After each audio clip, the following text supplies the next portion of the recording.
Welcome to the panel. Welcome to the TLT panel.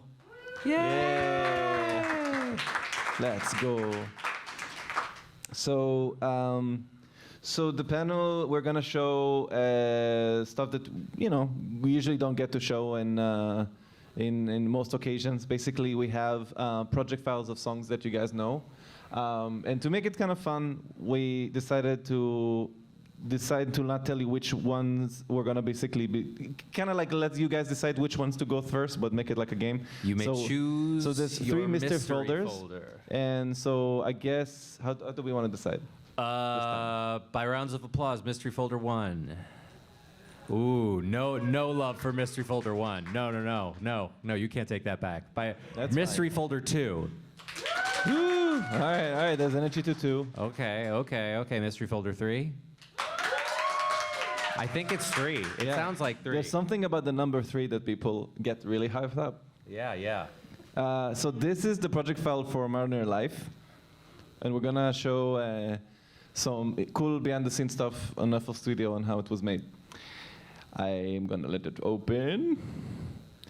So this was a song that basically was the big reason as to, this was our first song, like original song we worked on together, and since that song we've been like discussing, we've been working on more songs since then, and at that point the decision was to have Sam be part of the Living Tombstone because we just kept working together on so many things on the project. Yeah, this really kicked off our partnership. There's a lot in the way because of this song, this song, oh, there you go, everything's fine. It's all good, it's just an old project file. This was like a song, like when we wrote it, it was at the time when we lived in New York, Sam came over to my apartment and Sam wrote basically the lyrics to the whole thing kind of like in one sitting, and I had it kind of started out from a beat that I made before we started to sit together. Basically, we got some Korean barbecue chicken, and we sat down and wrote the song. And the verses were originally just Sam vocals. rapping. Yeah. It was just vocals. The decision was only made later to give the vocals the robotic effect. And I came up based on how Sam did the rap, what kind of melody to come up with it based on the rhythm of the rap, basically. Which I'll also show you how it sounds before and after that. So here, I'll show a bit of the project file just so you show. Oh, wait.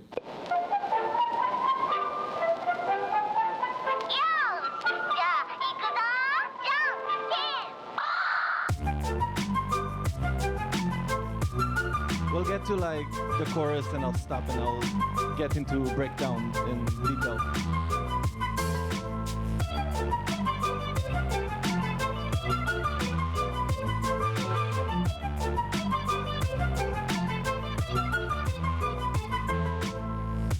Keep it simple, I tell them take it slow. I feed it water and ideas, so I let it grow. I tell them take it easy, they laugh and tell me no. It's cool, but I don't see them laughing at my money though. They spitting facts at me, I'm spitting tracks, catch me. I'm spinning gold out my record, so you can't combat me. They tell me Jesus walks, I tell them money talks. Bling got me chill, cause I'm living in an icebox. They tell me I've been sleeping, I say I'm wide awake. Tracks hot and ready, so they call me Mr. Easy Bake. They say the grass is greener, I think my grass is dank. Driving with a drink on an empty tank to the bank.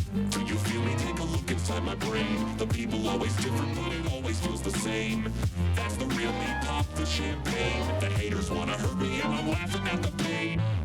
Staying still, eyes closed, let the world just pass me by. Paying bills, nice clothes, if I fall I think I'll fly. Touch me, Midas, make me part of your design. None to guide us, I feel fear for the very last time.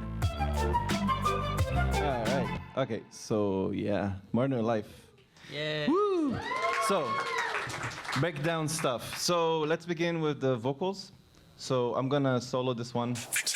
So here, so they tell me keep it simple. So the way it works is that this is a synth that goes through the vocal chain, and let me see if I can separate it. It's this guy. FL Studio can, okay, so it's this one. That's what goes into Sam's voice. And when you sidechain it, it doesn't basically play any audio at all. It's basically you tell it to just route the audio information to the vocal. They tell me keep it. And then Sam's vocal, and that's usually something that we usually don't get to show tell me much, keep- is how it sounds without the effect at all. Yeah, this is gonna sound very silly. I tell them take it slow. I think it's this one. Sorry, it's an old project file. That's what They tell happens me keep sometimes it when you work with They things. t- Oh, okay, found it. Sorry about that.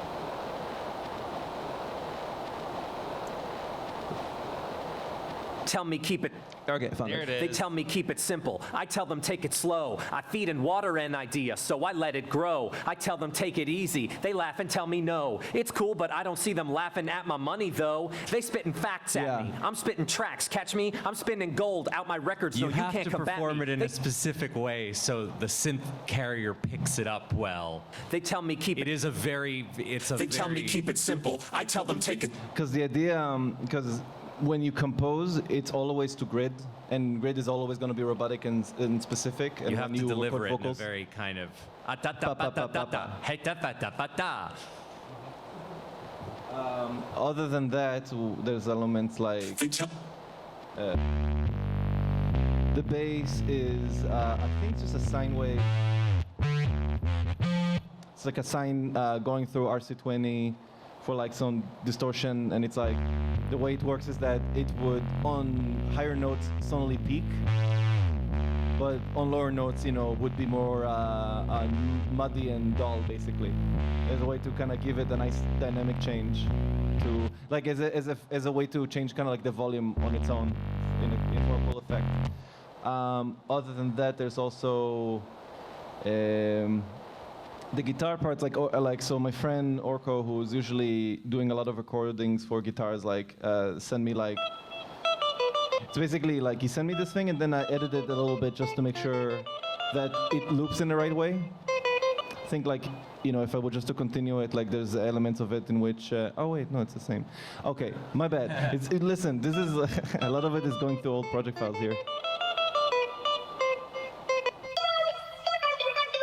This one sounds like a Splatoon character. Woomy. So both to combine it's like a really nice layer.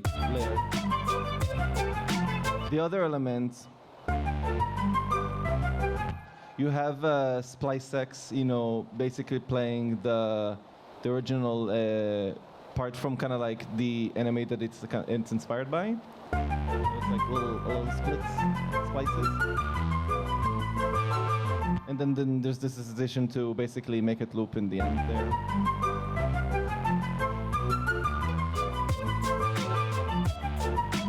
And the drums, I guess one of the last elements I'll review here.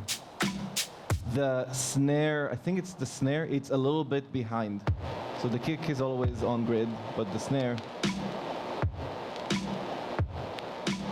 there's hold on, I'm finding it here. So the clap is a little bit behind. So as you can see, the kick is here, but the clap is a little bit before. And it gives it a nice little attack to it. It feels kind of lazy in a cool way. It's a common little technique that often you do in dance tracks, for example. Yeah, that is generally just very good advice for dance production. It'll make those sort of snare clap hits feel a lot meatier. And it also doesn't feel, I don't know, there's always this element of trying to keep it as human, I guess, as possible when it comes to song production. If you keep it too much to grid, it can sound good, but I think it's important to let variation be part of it because it makes it more interesting to listen to.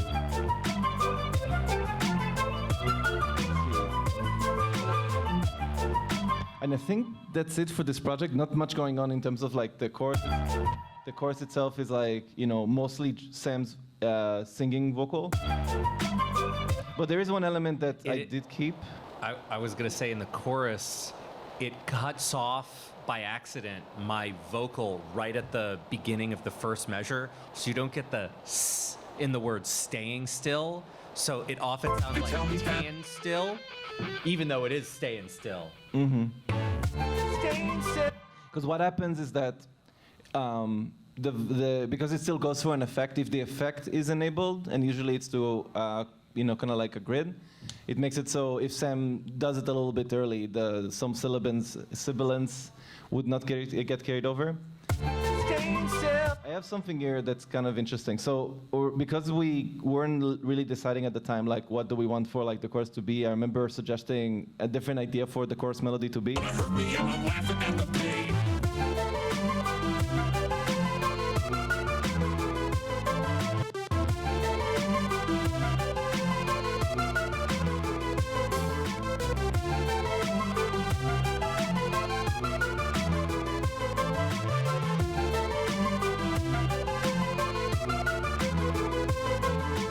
So yeah, it's a little yeah. Thank you guys, thank you. All right, we're gonna move to one of the other two folders. So 1 or 2. For 1. Woo! For 2. All right. So 2 is the Five Nights at Freddy's song. I'm gonna show the project file for that one. By the way, can you guys hear me okay? Sorry if I'm like away from the microphone like in 2 seconds. Okay, cool. Just making sure.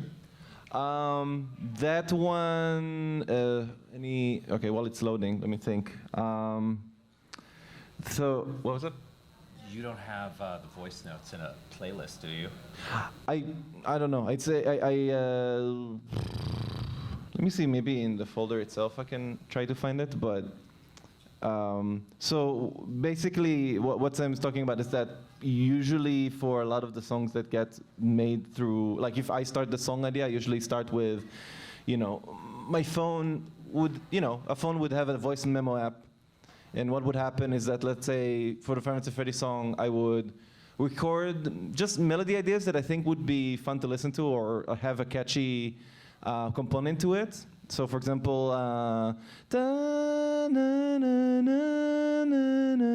would be like a separate voice note, and then there would be another one that would be and another one would be It's all like different, voice memos that would just keep over time as a way to kind of like think like of song ideas that I could combine. And then for Five Nights at Freddy's, I realized those 3 voice memos seem to really evoke the kind of feeling that I want to have for the song.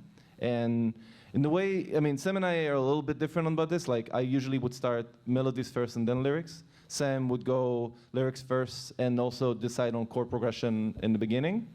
And when we work together, we kind of decide based on what works better for a song, kind of like where to start making whatever fits better, because I think both approaches have, different ways to go about a certain feeling. Totally. I almost never come up with a melody that is separate from a lyric. Like, for me, I'll want there to be like this specific phrase and then come up with a tune for the phrase, as opposed to just like, oh, here's a tune I like, let me make a phrase fit the tune. I think it could be also, hold on, FL Studio just crashed, my bad. That's the problem with programs and stuff like that. Let it open one more time, and then here we go. Now it's working. Something happened. FNAF.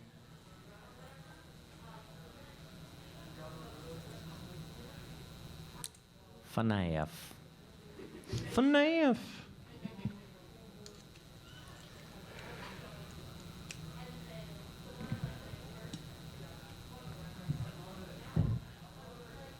Yes, this is a mouse. It's fine, I can use it. Okay, so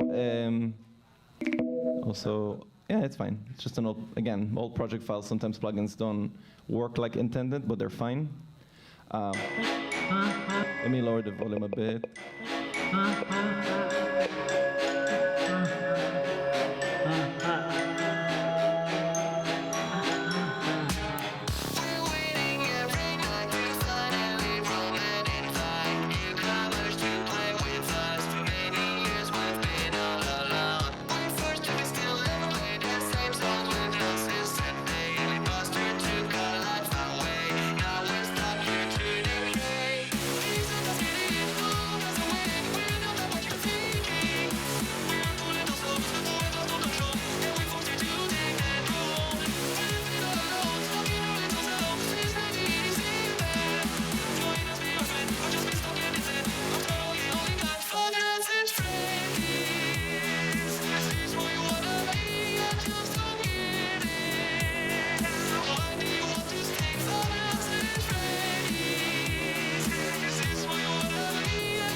So here, let's go with the vocals first. So you guys will get to hear the vocals minus the effect that's on top of it. Oh yeah, this is so cute. Okay, so this is the one. Oh my God. We're waiting every night to finally roam and invite newcomers to play with us. For many years we've been all alone. First we still and play that same song we've known since the day Buster took our life away. Now we're stuck here to decay. Please let us get in, don't lock us away. We're not So here, for example, in the pre-chorus, I cheated a bit. So what I did, because it's really fast lyrics, I basically in FL Studio you can time and speed up stuff accordingly. And in a slower pace, let me just make sure that I'm not like, can I? Nope, never mind, it's all good. So if I bring it to the original speed, it would sound like this. Please let us get in, don't lock us away. We're not like what you're thinking. Because it was important to me that if I can't sing it fast, if I sing it fast and it's not clear, then there's an issue there, and I'd much rather to go clarity of trying to perform it like that. Please let us get in, don't lock us away. We're not like what you're thinking. And it's like 2 times the speed. And then in the chain, Please, you have like, please let us get in, don't lock us away. We're not like what you're thinking. Please let us get in. let me do this. So what basically goes through this is the this synth.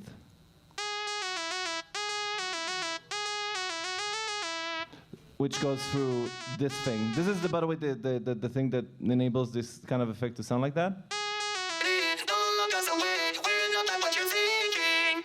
We're pulling those souls who have lost all control, and we forced you to take that role. And then you have, okay, let me see if I can find, this is the synth, by the way. So it's basically the default patch. Not much going on here in terms of like the kind of stuff that you need to understand about this. Here's a funny idea. Yes. Can you turn off the actual melody that it's patched to and just play yeah. random notes to your voice? Yes. And yes, make I it. can. Will that work? Please let us get in, don't lock us away. We're not like what you're thinking.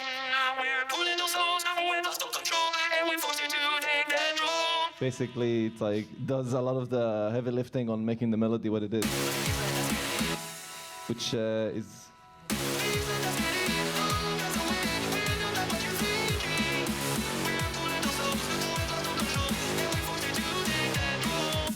Let's see what else we have here in the song. So as you can notice, like a lot of the instruments are all layered in these like patterns. So all of the instruments are here. So I would like compose and do the drums, everything in the software itself. So you have like the drums in this layer. Then you have the bass. Oh wait, is this? Oh wait, because it's a layer.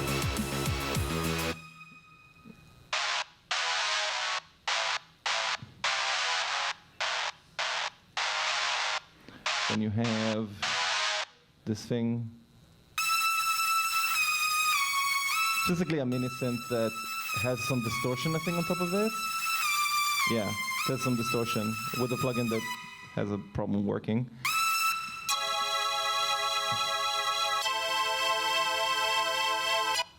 Stabs.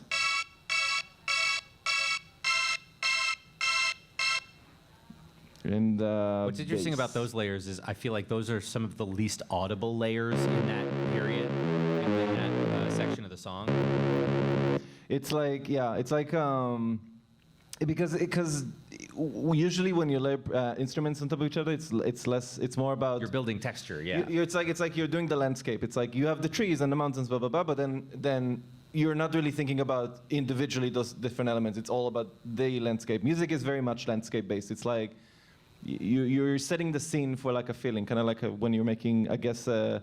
You're trying to be a cinematographer for a movie and you're trying to make things look a certain way, for it to look a certain way.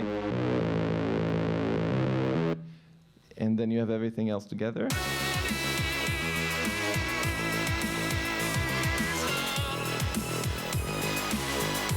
Then of course you have this bit towards the end.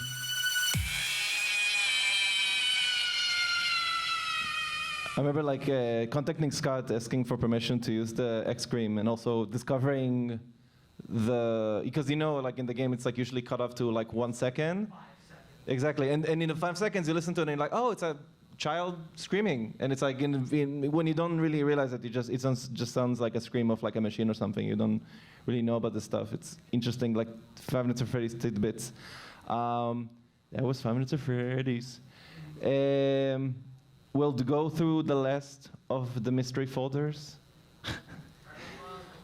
Yeah. Yeah. Everyone's least favorite folder. It's number 1. Hold on, let me open this one. This one is the It's Been So Long song. This one has some cool things going for it.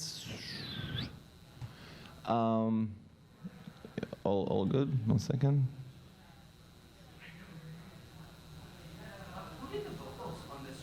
So this one was done by a vocalist I knew back then in Israel. Her name is Avia Dorkolan. And she, when we worked on a song, like I basically gave her the entire like song idea and everything, and I thought it would be cool to work with her on the song, because the idea was to try like a different approach, because the first song was by me, and I thought maybe it would be interesting to go with something different. Oh, you know what? I'll just do that. Close the windows. Here you go. This one, as you can compare it to the first one, project-wise, this is more complex. I decided, like, for this one to try more new, different things in producing a song this time. Also more storytelling. Like, this is a different section, this is a different section, this is a different section.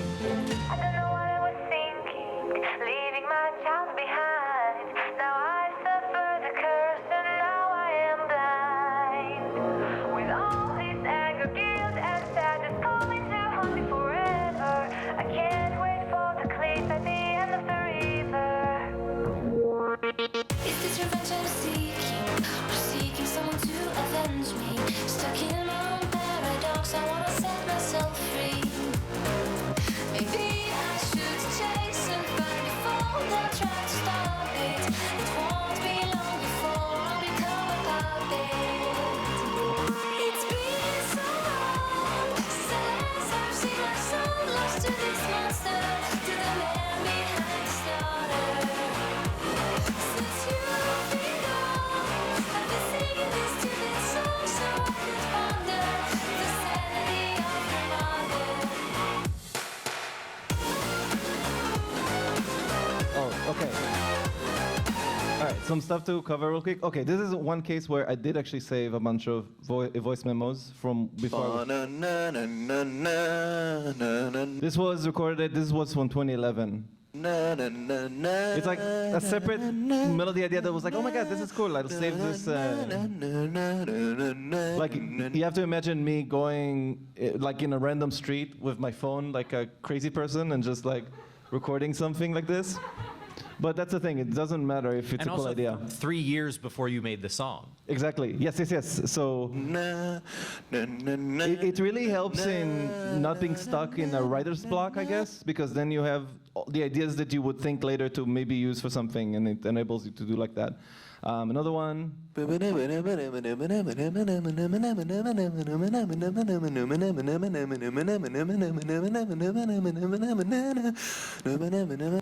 And let's see, do I have other notes here?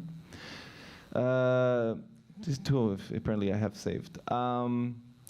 In the project file itself, let's begin with this one. This one is a couple different instruments playing at the same time. It's not just one. So you have the synth.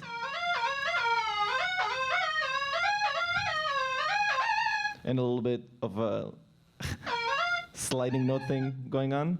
And then you have the piano. Which one is this? Is this? Oh, that's a Kimberlin. I think it's like a type of like a piano that you strike kind of like with a mallet kind of thing.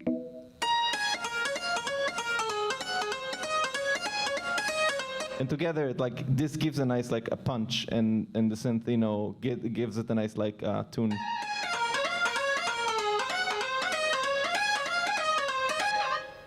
And then, let's see.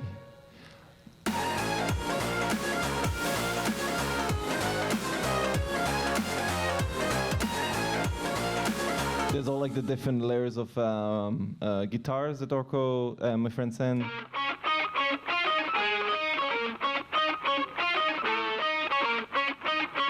Now, something interesting about the song, and something that when it was worked on, we kind of tested different things, is that the song is like, you don't really think about the fact that it's in swing. It's like pata pata pata pata, but it's all like in the background. Is this revenge I see? It feels like it's all like normal, but there's all elements hidden between to make you like not really realize that it's a swing song. Or seeking someone to avenge me. Stuck in my own paradox, I wanna set myself free.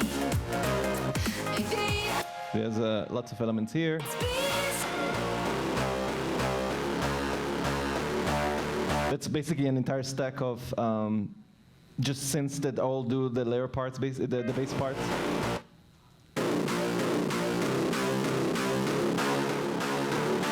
And then another one. It'll basically contribute to like a big, beefy layer.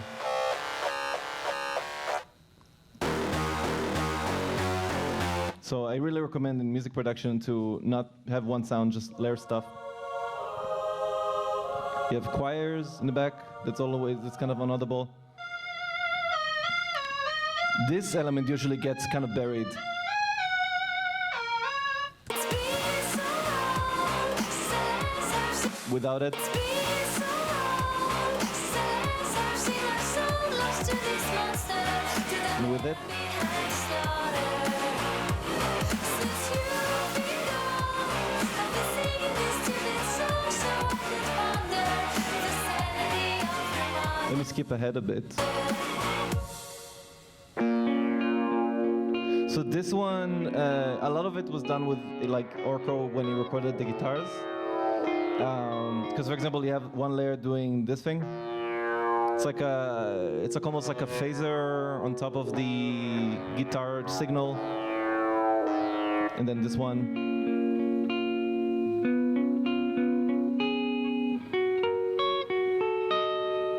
A lot of it was already kind of recorded that way with Orko's effects kind of connected to it. Little cymbals.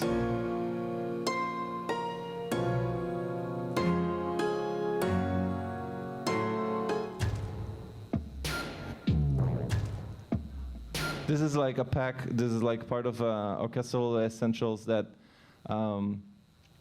basically it's kind of like an entire set of like sound effects that they made with some processing done on top of it, kind of like to give it like a more industrial feel to it.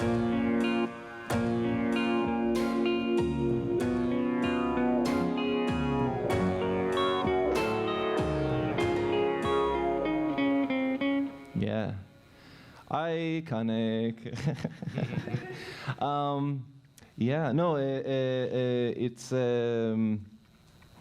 it's going back to these songs. It's always kind of like going through memory lane. It's crazy. So so after these three mystery folders, we'll go through some stuff that is still kind of in the pipeline. So besides the Living Tombstone, we're working on a lot of different projects, and we're also trying on our own way, kind of like to figure out like where musically can we take ourselves in terms of where we go. So I want to first talk about Sam's solo EP that came out 2 days ago. 3 days Yay, ago. it came out on Friday. Yes. It's really good. It's on Spotify. Yes, look up Bad Times by Sam Haft. That's the name of the album, Bad Times. Please check it out. Please, It's please, please, really please, good, please, please, please, and please, please. I would really recommend Afterburn, and which I'll love to play you. Actually, Well, yes. I was gonna pitch. I know it's a little last minute because we talked about doing afterward. I was gonna pitch we do Pretending or Okay. Oh, you want to do either? Okay, we can do that. So I have Okay with me in Pretending. Let me Just pull up the finished versions on Spotify. it's Pretending. Yes. I really like Pretending. Oh, That's yeah. If not Afterburn, then Pretending's like my. Pretending's great, and there are some fun little facts about it.